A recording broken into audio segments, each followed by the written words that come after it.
चलना अनन्या, किसी को उल्लू बनाते हैं। क्या सुकन्या, तुझे तो हर टाइम मस्ती सूझती रहती है। घर चल। चल लेंगे ना, पर पहले किसी को बेवकूफ बनाते हैं। नहीं, बहुत हो गया। उल्टे पुल्टे काम तू करती है और डांट मुझे खानी पड़ती है। और सुन, वो कल पड़ोसन आंटी के साथ क्या किया तूने? क्यों, कुछ कह रही थी क्या? हाँ, मुझसे कह रही थी कि आजा तुझे सबक सिखाती हूँ। बता तूने क्या कहा उन्हें? अरे कुछ नहीं, वो मुझे बहुत खड़ूस लगती है तो मैं उनसे भिड़ गई। और जब उन्होंने मुझसे कहा कि वो मम्मी से शिकायत कर देंगी तो मैंने भी कह दिया कि हाँ मैं भी देख लूंगी, मेरा नाम अनन्या है, अनन्या। इतना कहकर अनन्या गुस्से में सुकन्या को मारने के लिए दौड़ी और सुकन्या अपने घर की तरफ भागने लगी। अनन्या और सुकन्या जुड़वा बहनें थीं, देखने में बिल्कुल एक जैसी। उनमें फर्क कर पाना बहुत ही मुश्किल था।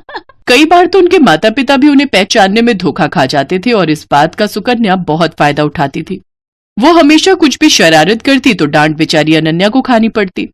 उस दिन भी घर देर से आने के लिए अनन्या को ही माँ से डांट खानी पड़ी। फिर शाम को, मिल गया सुकून तुझे? अरे यार, क्यों इतनी टेंशन लेती है? 1-2 साल बाद हमारी शादी हो जाएगी, फिर तू कहाँ और मैं कहाँ। सुकन्या धीरे धीरे और चालाक और कामचोर होती गई और अनन्या उतनी ही मेहनती और संस्कारी। मगर दोनों बहनों की किस्मत ने उन्हें एक दूसरे से दूर नहीं होने दिया। दोनों बहनों की शादी एक ही घर में हो गई। बड़े भाई की शादी सुकन्या से और छोटे की अनन्या से। अनन्या को घर का सारा काम आता था, खासकर वो खाना बहुत ही अच्छा बनाती थी, जबकि सुकन्या ने कभी कुछ नहीं सीखा। फिर एक दिन,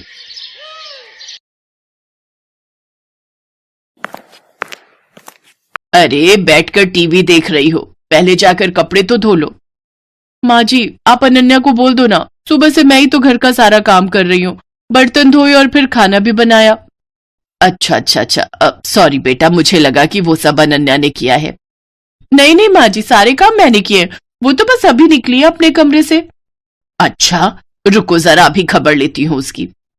सरला गुस्से में अनन्या के पास गई जो झाड़ू लगा रही थी। दिन भर बस टीवी या फिर आराम, अब ये कोई टाइम है झाड़ू लगाने का? पर माँ जी।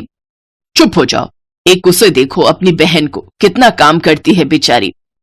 अपनी सास की बात सुनकर अनन्या समझ गई कि उसकी बहन सुकन्या ने उसकी सास को भी बेवकूफ बना दिया है। वो अपनी सास से कुछ नहीं बोली और चुपचाप झाड़ू लगाती रही। बेचारी अनन्या सुबह से शाम तक घर के सारे काम करती, लेकिन फिर भी उसे ही सास की डांट खानी पड़ती। फिर एक दिन, अरे बहू चल, मेरे साथ रसोई में आज मिलकर खाना बनाते हैं। ठीक है माँ जी, आप चलो, मैं आती हूँ।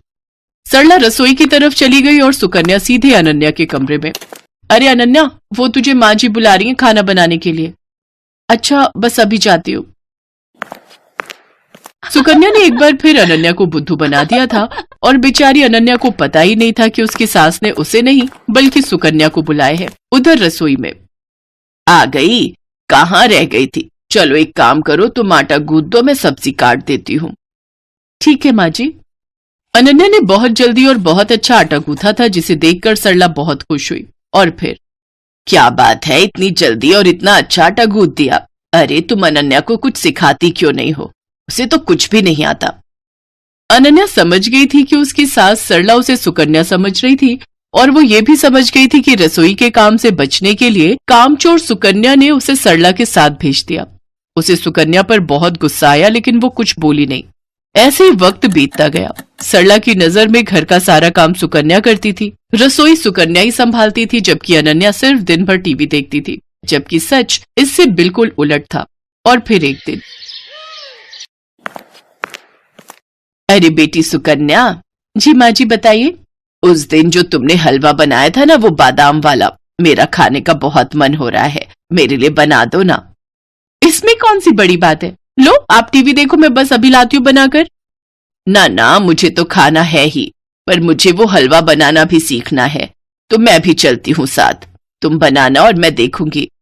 अब आप बैठिए ना माँ जी। अरे चलो ना, साथ में बनाते हैं। सरला जिद पर अड़ गई थी और उधर सुकन्या की हालत खराब हो रही थी, क्योंकि आज तक उसने कभी कुछ बढ़िया नहीं बनाया था, जबकि उसकी सास सरला को लगता था कि सुकन्या ने पूरी रसोई संभाल रखी है। लेकिन सुकन्या इतनी जल्दी हार कैसे मान लेती? उसने फौरन दिमाग दौड़ाया। अब माँ जी, मैं तैयारी करती हूँ, तब तक आप बादाम ले आइए। अरे मुझे अपने कमरे में जाना पड़ेगा, बादाम का डिब्बा वहीं रखा है, चलो मैं लेकर आती हूँ। जैसे ही सरला अपने कमरे की तरफ गई तभी रसोई में अनन्या आ गई। उसने बिल्कुल सुकन्या जैसी ही साड़ी पहन रखी थी। तू जा, मैं देख लूंगी। पक्का ना? हाँ हाँ, मुझे पता है कि तुझे कितना हलवा बनाना आता है, जल्दी कर वरना माँ जी आ जाएंगी। अनन्या नहीं चाहती थी कि उसकी बहन को डांट पड़े, इसलिए वो सुकन्या बनकर रसोई में काम करने लगी। उसने अपनी सास को सुकन्या बनकर ही हलवा बनाना सिखाया। हलवा बहुत ही स्वादिष्ट बना था। सरला सुकन्या से बहुत खुश थी क्योंकि वो तो अनन्या को सुकन्या ही समझ रही थी। फिर जाते जाते सरला ने अनन्या से कहा, बेटी सुकन्या, तुम ना अपनी बहन को भी समझाओ, मुझे तो उसे देखते ही गुस्सा आ जाता है।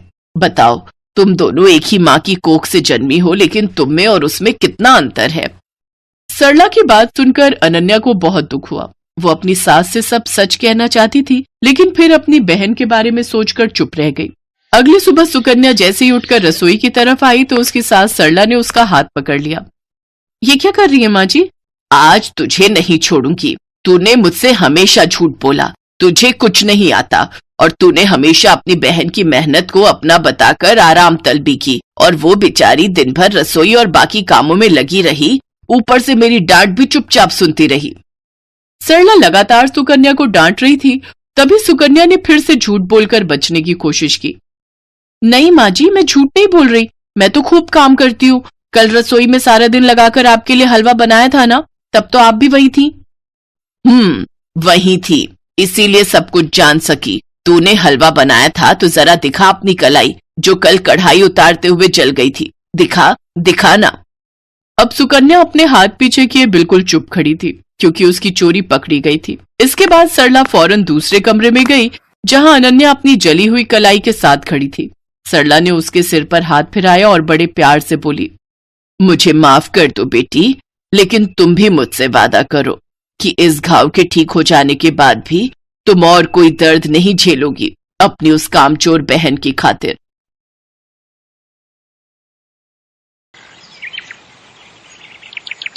जड़ी बूटी ले लो, बाल बढ़ाने वाली जड़ी बूटी, सिर्फ 5 रुपए में। बाल बढ़ाने वाली जड़ी बूटी सिर्फ 5 रुपए में? जरा देखो तो।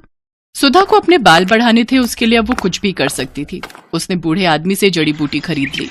उस आदमी ने कहा, इस जड़ी बूटी को जोर जोर से पीसना, पीसने से तेल निकलेगा। उस तेल को सोने से पहले अपने बालों पे लगाना। जड़ी बूटी लेकर सुधा घर चली गई। तभी सुधा जड़ी बूटी पीसकर तेल निकालकर और उसे अपने सर पर लगाकर सो गई। और अगले दिन सुबह नींद से उठने के बाद उसने देखा उसके सर पर जितने भी बाल थे वो सब झड़ गए हैं। सुधा ये विश्वास नहीं कर पा रही थी।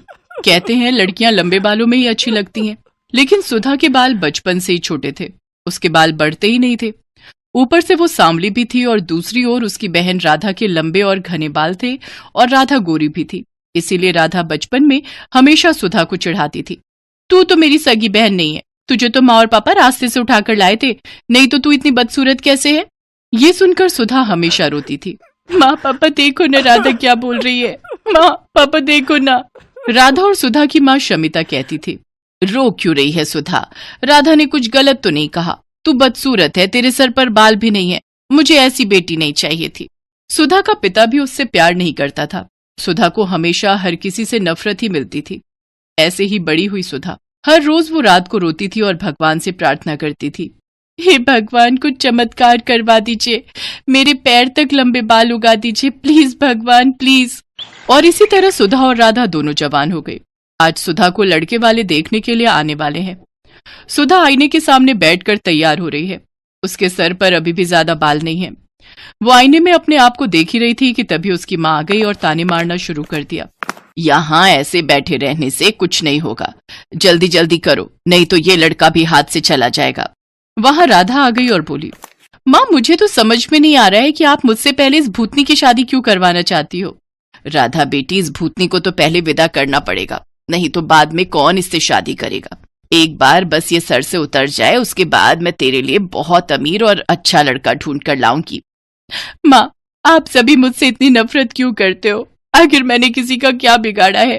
तेरे सर पर बाल नहीं है सुधा, तू बदसूरत है बदसूरत, तू मेरी बहन कहलाने के लायक नहीं है। थू। सुधा रोने लगी। वो पूरी जिंदगी रोती ही आई है। अविनाश नाम का लड़का सुधा को देखने के लिए आया। शमिता के कहने पर राधा अपने कमरे में ही बैठी हुई थी, क्योंकि शमिता ने उससे कहा था, बेटी तू कमरे के अंदर ही रहना, नहीं तो लड़के वाले सुधा से रिश्ता नहीं जोड़ेंगे। खैर, अविनाश के साथ सुधा का रिश्ता तय हो गया, लेकिन उसके लिए बहुत ज्यादा दहेज देना पड़ा। उस बात को लेकर भी शमिता सुधा को ताने मारने लगी। सुधा मन ही मन सोचने लगी, अपने घर में तो मुझे शांति नहीं मिली, शायद ससुराल में जाकर मैं खुश रहूंगी। सुधा की शादी हो गई और शादी वाले दिन ही अविनाश ने राधा को पहली बार देखा और देखते ही उसके प्यार में पड़ गया। यार मैंने इसे पहले क्यों नहीं देखा? कितनी गोरी है ये, कितने लंबे बाल हैं इसके। इससे पहले मिल लेता तो मुझे इस भूतनी से शादी नहीं करनी पड़ती। लेकिन अब कुछ नहीं हो सकता था। सुधा अविनाश के साथ ससुराल चली गई और ससुराल पहुंचते ही सुधा की सास विमला ने सुधा को 1000 काम थमा दिए। रसोई जाओ और सारे बर्तन मांजो, उसके बाद खाना बनाओ और उसके बाद पूरा घर साफ करो। मत भूलना कि तुम्हें इस घर की बहू सिर्फ और सिर्फ काम करवाने के लिए ही बनाया गया है। ठीक है माँ जी, नहीं भूलूंगी। सुधा बिना थके काम करने लगी। उसकी सास और उसका पति उसके छोटे छोटे बालों को लेकर मजाक उड़ाने लगे। तुम्हारे बाल तो मुझसे भी छोटे हैं सुधा। ये तो पूरी नौकरानी लग रही है। हाँ हाँ, मुफ्त की नौकरी। अविनाश मजाक उड़ाता ही गया और एक दिन उसके साथ राधा की मुलाकात हो गई। राधा को अपने लंबे बालों को लेकर बहुत अहंकार था। वो सुंदर भी थी। अविनाश को उससे प्यार हो गया और राधा भी अविनाश को पसंद करने लगी। और एक दिन अविनाश और राधा ने शादी कर ली। राधा अविनाश के घर चली आई। ये देखकर सुधा को जैसे सदमा लग गया। राधा, राधा तू मेरे साथ ऐसा कैसे कर सकती है? तूने मेरे पति से शादी कर ली। चुप रह, समझी ना? अविनाश तो तुझसे प्यार भी नहीं करता है, वो सिर्फ मुझसे प्यार करता है। हाँ हाँ, ऐसे बिना बाल की औरत से कौन प्यार करेगा? मुझे तो लंबे बालों वाली लड़कियां पसंद है। सुधा बस अकेली चुपके से रोती रही। अगले दिन वो बाजार गई और देखा एक बूढ़ा आदमी जड़ी बूटी बेच रहे हैं। जड़ी बूटी ले लो, बाल बढ़ाने वाली जड़ी बूटी सिर्फ 5 रुपए में। बाल बढ़ाने वाली जड़ी बूटी सिर्फ 5 रुपए में? जरा देखो तो। सुधा को अपने बाल बढ़ाने थे, उसके लिए अब वो कुछ भी कर सकती थी। उसने बूढ़े आदमी से जड़ी बूटी खरीद ली। उस आदमी ने कहा, इस जड़ी बूटी को जोर जोर से पीसना, पीसने से तेल निकलेगा। उस तेल को सोने से पहले अपने बालों पे लगाना। जड़ी बूटी लेकर सुधा घर चली गई। रात को सभी सो गए और तभी सुधा ने जड़ी बूटी पीसकर तेल निकाला और उसे अपने सिर पर लगाकर सो गई। और अगले दिन सुबह नींद से उठने के बाद उसने देखा उसके सर पर जितने भी बाल थे वो सब झड़ गए हैं। सुधा को जोर से रोना आ गया। ये क्या हो गया? मेरे सारे बाल झड़ गए, अब मैं क्या करूं?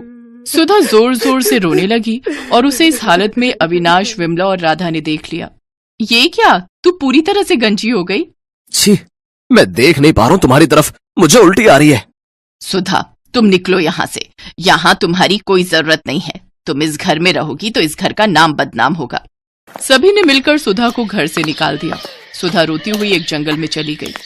जंगल में वो एक पेड़ के नीचे बैठकर रोने लगी। उसी पेड़ पर एक पंछी रहती थी। उसने सुधा को रोते हुए देखकर कहा, तुम रो क्यों रही हो? सुधा ने उस पंछी को सब कुछ बताया। रो मत, ज्यादातर इंसान बुरे होते हैं, इसीलिए तो हम जंगल में रहते हैं। इस जंगल में सब कुछ है, बड़ी से बड़ी बीमारी का इलाज है यहाँ। एक फल है, उसका रस निकालकर सर पर लगाने से बाल बड़े हो सकते हैं। सच? कहाँ मिलेगा मुझे वो फल?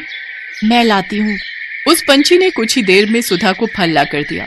उस फल का रस निकालकर सुधा ने सर पर लगाया और उसके बाल उगने लगे। उसके बाल सर से पैर तक आ गए, काले लंबे घने बाल, ठीक जैसा सुधा चाहती थी। सुधा ने पंछी से कहा, अच्छी पंछी, तुम्हारा बहुत बहुत धन्यवाद।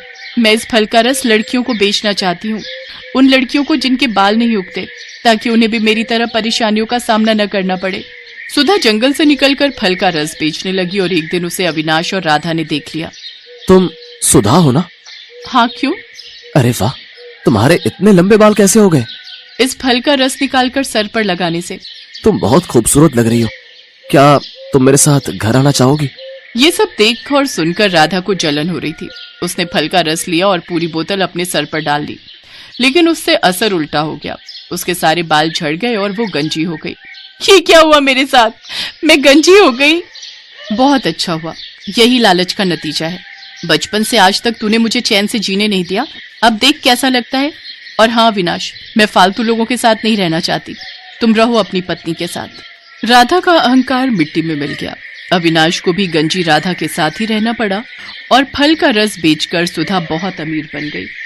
चारों तरफ उसके बाल के चर्चे होने लगे और वो खुशी खुशी जिंदगी बिताने लगी।